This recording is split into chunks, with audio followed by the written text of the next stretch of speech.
ભગવાન શિવજીને ચોખા અર્પણ કરવાથી શું પ્રાપ્ત થાય? ભગવાન શિવજીને પુષ્પ ચડાવવાથી શું પ્રાપ્ત થાય? ભગવાન શિવજીને બિલીપત્ર અર્પણ કરવાથી શું પ્રાપ્ત થાય? ભગવાન શિવજીને પૂગીફળ અર્પણ કરવાથી શું પ્રાપ્ત થાય? ભગવાન શિવજીને હિરણ્ય અર્પણ કરવાથી શું પ્રાપ્ત થાય? આપણા શાસ્ત્રમાં બધું બતાવેલું છે મારા નાથ.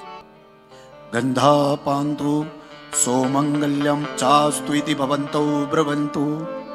ભગવાન શિવને આપણે ચંદન અર્પણ કરીએ ને, આપણા જીવનમાં કોઈ દિવસ અમંગલ થાય નહીં, આપણા પરિવારમાં કોઈ દિવસ અમંગલ કાર્ય ન થાય, સદાયની માટે મંગલ કાર્ય થાય. એટલા માટે ભગવાન શિવને ચંદન ચડાવવાનું હોય છે સાહેબ. અને શિવજીને ચંદન અતિ પ્રિય છે સાહેબ.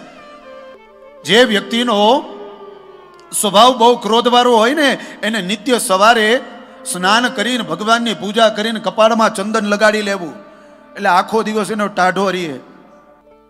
તો ભગવાન શિવજીની પૂજા કરવાથી, ચંદન અર્પણ કરવાથી આપણા ઘરમાં મંગલ કાર્ય બધા થાય છે. ભગવાનને ચોખા ચડાવવામાં શું કામ આવે છે? કોઈને આમાંથી ખબર છે? કોઈને ખબર હોય જવાબ આપો. ભગવાન શિવજીની કે કૃષ્ણની કે માતાજીની તમે બધા પૂજા કરો છો કે કરાવો છો, તો તમને બધાને ખબર તો હશે ને કે ભગવાનને ચોખા શું કામ ચડાવાય છે, એનાથી શું ફાયદો થાય છે? ખબર છે કોઈને? કોઈને નથી ખબર. કહી દઉં. અક્ષતાઃ પાંતુ આયુષ્યમ અસ્તુ ઇતિ ભવંતો બ્રવંતુ.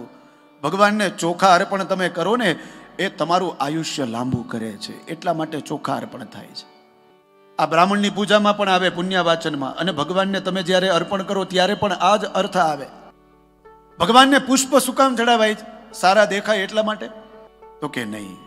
પુષ્પાણી પાંતુ સો શ્રિયમ અસ્તુ ઇતિ ભવંતો બ્રવંતુ.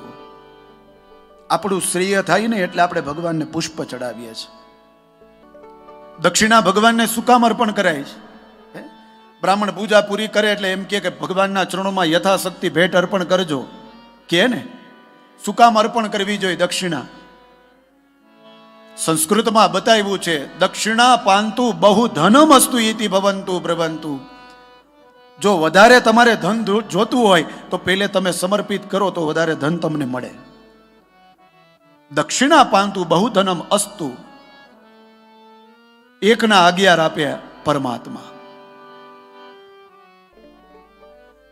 તો આ બધી વસ્તુ આપણા શાસ્ત્રમાં બતાવી છે કે આ અર્પણ કરવાથી આ કરવાનું, આ અર્પણ, આ બધું ધીરે ધીરે જવા લાગ્યું છે.